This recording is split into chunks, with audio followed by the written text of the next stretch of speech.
कक्षा 8वीं हिंदी सुलभ भारती हिंदी सेतु पाठ्यक्रम ब्रिज कोर्स कक्षा 8वीं पहला दिन 1 क्षेत्र श्रवण भाषण कौशल योग्यता मौखिक भाषा विकास संबोध कविता गीत अपेक्षित कौशल। इसमें छात्र मित्रों हमें विभिन्न सामाजिक एवं प्राकृतिक मुद्दों घटनाओं के प्रति चिकित्सक विचार करते हुए विषय पर चर्चा करते हैं। समाज में जो घटित घटनाएं हैं चिकित्सक दृष्टि से हमें उसका विषय पर सोच विचार करना सीखना है। आओ पता करें। इसमें अध्यापक छात्रों से मनुष्य विशिष्ट कुल में जन्म लेने से नहीं बल्कि अपने कर्म से बड़ा बनता है, इस विषय पर चर्चा करते हुए अच्छे कर्म समझाए। निम्नलिखित पंक्तियों का मौन वाचन करके स्वयं समझने के लिए कहे। छात्र मित्रों यहाँ पर मनुष्य जो है विशिष्ट कुल में जन्म लेने से बड़ा नहीं बनता, महान नहीं कहलाता, बल्कि उसे अपने कर्म से बड़ा कहा जाता है, उसकी पहचान बनती है। यह समझाया गया है। निम्नलिखित कविता फूल और कांटे, इसका मौन वाचन, पंक्तियों का मौन वाचन जो है आपको करना है और समझने की कोशिश जो है आपको करना है, समझ लेना है। मौन वाचन का अर्थ है ओठ हिलाए बगैर जो है उसका वाचन करना। आओ सक्षम बने, कविता की पंक्तियों का सस्वर गायन जो है हमें करना है। फूल और कांटे है जन्म लेते जगह में एक ही पौधा उन्हें है पालता, रात में उन पर चमकता चांद भी एक ही सी चांदनी है डालता। पहला चरण। दूसरा चरण। मेह उन पर है बरसता एक सी उन पर हवाएं है बही, पर सदा ही यह दिखाता है हमें ढंग उनसे एक से होते नहीं।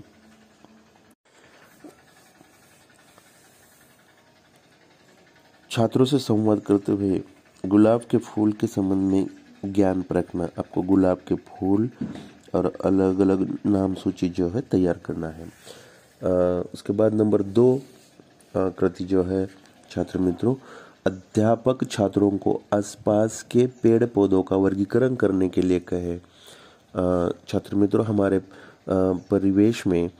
परिसर में जो फल वाले और बगैर फल वाले, उसके बाद कांटे वाले और बगैर कांटे वाले, इस तरह से हमें अलग अलग विषय जो है आंखों के सामने रखकर उसका वर्गीकरण जो है यहाँ पर करना है।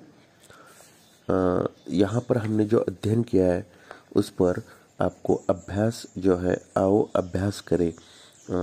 यहाँ पर रिक्त स्थानों की पूर्ति करो, यह एक्टिविटी करने के लिए कहा है, कृति करने के लिए कहा है। उसके बाद लय युक्त शब्द लिखो। तो छात्र मित्रों हम रिक्त स्थान जो है अरिक्त स्थान की पूर्ति करो, यह इसके बारे में उत्तर के बारे में चर्चा करते हैं। एक ही सी ... है डालता, यहाँ पर रिक्त स्थान में चांदनी है। नंबर 2 एक सी उन पर ... है बही, ... में हवाएं। बीट अपने पसंदीदा फूल के बारे में लिखो। छात्र मित्रों आपको जो भी फूल जो है पसंद आता है उस फूल के बारे में आप लोगों को 4-5 पंक्तियां जो है वह अपनी कापियों में लिखना है, लिख कर रखना है। उसके बाद बीट जो है कविता में आए लययुक्त शब्द लिखो। यहाँ पर छात्र मित्रों जो लययुक्त शब्द है समान उच्चार वाले जो है लगने वाले, तो वह शब्द जो है आपको कविता से ढूंढ कर लिखना है। यहाँ पर देखिए नंबर 1, यहाँ मैं पालता, डालता, ये शब्द जो है लययुक्त है। उसके बाद पीला, खीला, ये 2 शब्द भी लययुक्त है। नंबर 2, इसमें बही, नहीं। उसके बाद वसन, तन, ये शब्द जो है लययुक्त शब्द जो है उसे भी आपको लिख कर रखना है। तो इस तरह से छात्र मित्रों जो कृतियाँ है अपनी कापियों में आपको लिख कर रखना है। आओ सृजन करें। छात्रों से उचित हाव भाव, लय, ताल के साथ कविता का पाठ करवाए। आपको कविता का जो है सस्वर गायन करना है, उचित हाव भाव के साथ उसे जो है कंठस्थ करना है। पूरक साहित्य स्रोत आपको अध्ययन के लिए कक्षा 8वीं के पाठ्यपुस्तक का भी जो है उपयोग जो है यहाँ पर करना है। धन्यवाद। पहला दिन का अभ्यास यहाँ होता है। अब दिन 2, इसमें छात्र मित्रों क्षेत्र जो है वाचन है। उसके बाद कौशल, योग्यता, आरोह अवरोह तथा विराम चिन्हों के साथ प्रकट वाचन। यानी इस पाठ से हमें कौशल और योग्यता प्राप्त करना है कि विराम चिन्हों को ध्यान में रखते हुए और प्रकट वाचन जो है वह करना है। संबोध प्रकट वाचन, यानी प्रकट वाचन का अर्थ है छात्र मित्रों हमें उच्चारण करते हुए स्पष्टता से उसका विराम चिन्हों को ध्यान में रखते हुए प्रकट पठन करना है, प्रकट वाचन करना है। इसमें हमें अपेक्षित कौशल जो है तो वह भाषा का विकास, शुद्ध उच्चारण होनी चाहिए, उचित बलागात, यानी आपका स्वर जो है उतार चढ़ाव जो है उसमें होनी चाहिए, तान अनुतान। इस तरह से मुखर और मौन वाचन जो है आपको करना है। प्रकट वाचन और मौन वाचन।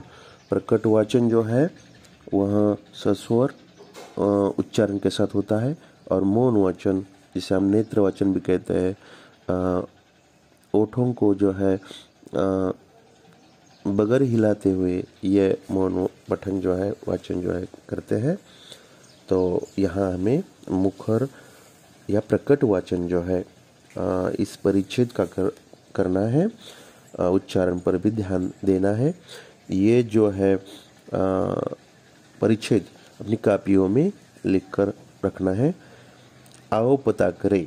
परिच्छेद का वाचन प्रभावपूर्ण तथा सुस्पष्ट उच्चारण के साथ आपको करना है। निम्नलिखित परिच्छेद का प्रकट वाचन करके स्वयं समझने के लिए कहें। छात्र मित्रों आपको इसका प्रकट पठन करना है और समझकर लेना है। आओ सक्षम बने। इसमें छात्रों का प्रकट वाचन के बारे में मार्गदर्शन करें।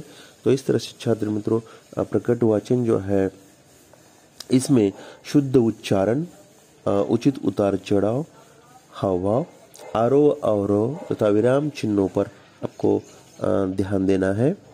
तो इस तरह से आओ अभ्यास करें। इसमें दूसरा परिच्छेद दिया है, उसका भी आपको लेखन करना है कापी में और उसका प्रकट पठन जो है करना है। और छात्र मित्रों आप गुड बनाकर भी जो है या एक दूसरे अपने मित्र के साथ भी इसका पठन कर सकते हैं।